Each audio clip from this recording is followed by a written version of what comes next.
ನಮಸ್ಕಾರ ಗೆಳೆಯರೇ, ನಿಮ್ಮ ಜೀವನದಲ್ಲಿ ಯಾವುದಾದರೂ ಅಂದುಕೊಂಡ ಕೆಲಸ ಆಗುತ್ತಿಲ್ಲವೇ? ಎಷ್ಟೇ ಪ್ರಯತ್ನ ಪಟ್ಟರೂ ಸಂಕಷ್ಟಗಳು ಬೆನ್ನು ಬಿಡುತ್ತಿಲ್ಲವೇ? ಅಥವಾ ಸಂತಾನ ಭಾಗ್ಯವಿಲ್ಲದೆ ಕೊರಗುತ್ತಿದ್ದೀರಾ? ಹಾಗಿದ್ದರೆ ನೀವು ಇಂದಿನ ಈ ವಿಡಿಯೋವನ್ನು ತಪ್ಪದೆ ಪೂರ್ತಿಯಾಗಿ ನೋಡಬೇಕು. ನಾವು ಇಂದು ನಿಮ್ಮನ್ನು ಕರೆದುಕೊಂಡು ಹೋಗುತ್ತಿರುವುದು ಉತ್ತರ ಕರ್ನಾಟಕದ ಅತ್ಯಂತ ಶಕ್ತಿಶಾಲಿ ಮತ್ತು ಪವಾಡಗಳ ನೆಲೆವೀಡು ಗದಗ ಜಿಲ್ಲೆಯ ಇಟಗಿ ಕ್ಷೇತ್ರಕ್ಕೆ. ಇಲ್ಲಿ ನೆಲೆಸಿರುವ ಭೀಮಾಂಬಿಕಾ ದೇವಿ ಅಥವಾ ಭಕ್ತರ ಪಾಲಿನ ಇಟಗಿ ಭೀಮವ್ವ ಕೇವಲ ದೇವಿಯಲ್ಲ, ಆಕೆ ನಡೆದಾಡುವ ದೈವ. ಬದಾಮಿ ಬನಶಂಕರಿಯೇ ಇಲ್ಲಿ ಮಗಳಾಗಿ ಹುಟ್ಟಿ ಬಂದಿದ್ದಾಳೆ ಎಂಬ ನಂಬಿಕೆ ಇದೆ. ಇಲ್ಲಿನ ಆ ಕಾಯಿ ಕಟ್ಟುವ ರಹಸ್ಯವೇನು? ಭೀಮವ್ವ ದೇವಿಯಾದ ಕತೆ ಏನು? ತಿಳಿಯೋಣ ಬನ್ನಿ. ಸ್ನೇಹಿತರೆ, ಸುಮಾರು 200 ವರ್ಷಗಳ ಹಿಂದಿನ ಮಾತು. ಇಟಗಿ ಗ್ರಾಮದಲ್ಲಿ ಧರ್ಮರ ವಂಶಕ್ಕೆ ಸೇರಿದ ಸೋಮಣ್ಣ ಮತ್ತು ಹನುಮಮ್ಮ ಎಂಬ ಸಾತ್ವಿಕ ದಂಪತಿಗಳಿದ್ದರು. ಅವರಿಗೆ ಮದುವೆಯಾಗಿ 12 ವರ್ಷಗಳಾದರೂ ಮಕ್ಕಳಿರಲಿಲ್ಲ. ಪ್ರತಿದಿನ ಅವರು ಬಾದಾಮಿ ಬನಶಂಕರಿಯನ್ನು ಅತ್ಯಂತ ಭಕ್ತಿಯಿಂದ ಪ್ರಾರ್ಥಿಸುತ್ತಿದ್ದರು. ದಂಪತಿಗಳ ಭಕ್ತಿಗೆ ಮೆಚ್ಚಿದ ಬನಶಂಕರಿ ದೇವಿ ಅವರ ಮಗಳಾಗಿ ಜನ್ಮ ತಾಳುತ್ತಾಳೆ. ಅವಳೇ ನಮ್ಮ ಭೀಮಾಂಬಿಕೆ. ಈಕೆಯ ಮೂಲ ಹೆಸರು ಶಂಕರಮ್ಮ ಅಥವಾ ಭೀಮೆ. ಬಾಲ್ಯದಿಂದಲೇ ಈಕೆಗೆ ಲೌಕಿಕ ಜಗತ್ತಿನ ಮೇಲೆ ಆಸಕ್ತಿ ಇರಲಿಲ್ಲ. ಸದಾ ಆಧ್ಯಾತ್ಮ ಮತ್ತು ದೇವರ ಧ್ಯಾನದಲ್ಲೇ ಮುಳುಗಿರುತ್ತಿದ್ದಳು.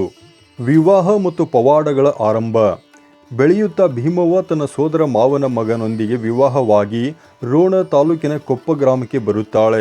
ಸಂಸಾರದಲ್ಲಿದ್ದರೂ ಅವಳ ಮನಸ್ಸು ಮಾತ್ರ ಸದಾ ಪರಶಿವನ ಧ್ಯಾನದಲ್ಲಿರುತ್ತಿತ್ತು. ದುರದೃಷ್ಟವಶಾತ್ ಆ ಸಮಯದಲ್ಲಿ ಪ್ಲೇಗ್ ಎಂಬ ಭೀಕರ ಸಾಂಕ್ರಾಮಿಕ ರೋಗ ಹರಡಿ ಅವಳ ಪತಿ ಈ ಲೋಕವನ್ನು ತ್ಯಜಿಸುತ್ತಾರೆ. ಇದರಿಂದ ಭೀಮವ್ವ ಪೂರ್ಣ ವಿರಕ್ತಳಾಗಿ ದೇವರ ಆರಾಧನೆಯಲ್ಲಿ ತೊಡಗಿಸಿಕೊಳ್ಳುತ್ತಾಳೆ. ಆಕೆ ಬದುಕಿದ್ದಾಗಲೇ ರೋಗಿಗಳನ್ನು ಗುಣಪಡಿಸುವುದು, ಬರಗಾಲ ಬಂದಾಗ ಜನರಿಗೆ ಆಹಾರ ನೀಡುವುದು ಮತ್ತು ಬಡವರ ಮನೆಯ ಸಾಲ ತೀರಿಸಿ ಅವರನ್ನು ಶ್ರೀಮಂತರನ್ನಾಗಿ ಮಾಡುವಂತಹ ಅನೇಕ ಪವಾಡಗಳನ್ನು ಮಾಡಿದ್ದಳು. ಕಾಯಿ ಕಟ್ಟುವ ಅದ್ಭುತ ಸಂಪ್ರದಾಯ. ಸ್ನೇಹಿತರೆ, ಈಗ ಈ ಕ್ಷೇತ್ರದ ಅತ್ಯಂತ ದೊಡ್ಡ ವಿಶೇಷತೆಯ ಬಗ್ಗೆ ಹೇಳುತ್ತೇನೆ. ಇಟಗಿ ಭೀಮವ್ವನ ಸನ್ನಿಧಿಯಲ್ಲಿ ಕಾಯಿ ಕಟ್ಟುವ ಸಂಪ್ರದಾಯ ಅತ್ಯಂತ ಪ್ರಸಿದ್ಧ. ಭಕ್ತರು ತಮ್ಮ ಯಾವುದೇ ಸಂಕಷ್ಟಗಳಿದ್ದರೂ ದೇವಿಯ ಮುಂದೆ ಪ್ರಾರ್ಥಿಸಿ ಒಂದು ತೆಂಗಿನ ಕಾಯಿಯನ್ನು ಬಟ್ಟೆಯಲ್ಲಿ ಸುತ್ತಿ ದೇವಸ್ಥಾನದ ಆವರಣದಲ್ಲಿ ಕಟ್ಟುತ್ತಾರೆ. ವಿಶೇಷವಾಗಿ ಸಂತಾನ ಭಾಗ್ಯ ಇಲ್ಲದವರು ಇಲ್ಲಿ ಬಂದು ಕಾಯಿ ಕಟ್ಟಿದರೆ ಖಂಡಿತವಾಗಿಯೂ ಅವರಿಗೆ ಮಕ್ಕಳಾಗುತ್ತದೆ ಎಂಬ ನಂಬಿಕೆ ಇದೆ.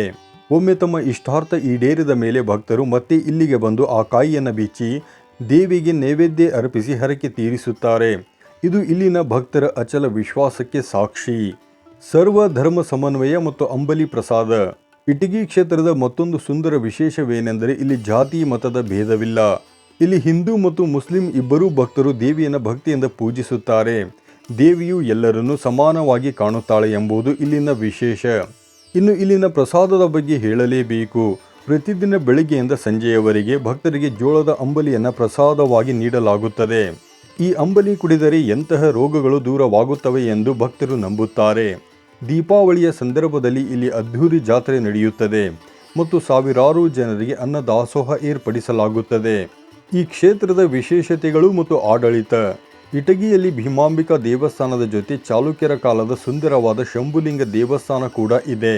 ಭೀಮಾಂಬಿಕಾ ಮಠದ ಹೊರಭಾಗದಲ್ಲಿದ್ದರೆ ಶಂಭುಲಿಂಗ ದೇವಸ್ಥಾನ ಒಳಭಾಗದಲ್ಲಿದೆ. ಪ್ರಸ್ತುತ ಭೀಮವ್ವನ ಕುಟುಂಬದ 8ನೆಯ ತಲೆಮಾರಿನ ಸದಸ್ಯರು ಈ ಮಠದ ಮತ್ತು ದೇವಸ್ಥಾನದ ಜವಾಬ್ದಾರಿಯನ್ನು ಹೊತ್ತು ನಡೆಸಿಕೊಂಡು ಹೋಗುತ್ತಿದ್ದಾರೆ. ಇಲ್ಲಿ ಯಾವುದೇ ನಿರ್ದಿಷ್ಟ ಸೇವೆಗಳಿಲ್ಲ. ಭಕ್ತರು ತಮ್ಮ ಇಷ್ಟದಂತೆ ಪೂಜೆ ಮಾಡಿಸಬಹುದು. ಅಮಾವಾಸ್ಯೆಯ ದಿನ ಇಲ್ಲಿ ಭಕ್ತರ ಸಂಖ್ಯೆ ಬಹಳ ಹೆಚ್ಚಾಗಿರುತ್ತದೆ. ಇನ್ನು ಇಟಗಿ ಕ್ಷೇತ್ರಕ್ಕೆ ನೀವು ಬರಬೇಕೆಂದರೆ ಇದು ಗದಗ ಜಿಲ್ಲೆಯ ರೋಣ ತಾಲೂಕಿನಲ್ಲಿದೆ. ರೋಣದಿಂದ ಸುಮಾರು 14 ಕಿಲೋಮೀಟರ್ ದೂರದಲ್ಲಿದೆ. ಗಜೇಂದ್ರಗಢದಿಂದ 18 ಕಿಲೋಮೀಟರ್, ಗದಗದಿಂದ 55 ಕಿಲೋಮೀಟರ್ ಮತ್ತು ಬೆಂಗಳೂರಿನಿಂದ ಸುಮಾರು 450 ಕಿಲೋಮೀಟರ್ ದೂರದಲ್ಲಿದೆ. ಹತ್ತಿರದ ರೈಲ್ವೆ ನಿಲ್ದಾಣ ಮಲ್ಲಾಪುರ. ಸಾರಿಗೆ ವ್ಯವಸ್ಥೆ ಸಾಕಷ್ಟು ಉತ್ತಮವಾಗಿದೆ. ಭಕ್ತರ ಕಷ್ಟ ನೀಗಿಸುವ ಈ ಮಹಾತಾಯಿಯ ದರ್ಶನ ಒಮ್ಮೆ ಪಡೆಯಿರಿ. ಇನ್ನು ಈ ವಿಡಿಯೋ ಇಷ್ಟವಾಗಿದ್ದರೆ ಲೈಕ್ ಮಾಡಿ ಮತ್ತು ನಿಮ್ಮ ಆಪ್ತರೊಂದಿಗೆ ಹಂಚಿಕೊಳ್ಳಿ. ಮತ್ತಷ್ಟು ದೈವಿಕ ಕ್ಷೇತ್ರಗಳಿಗಾಗಿ ನಮ್ಮ ಚಾನಲ್ ಸಬ್ಸ್ಕ್ರೈಬ್ ಮಾಡಿ. ಧನ್ಯವಾದಗಳು.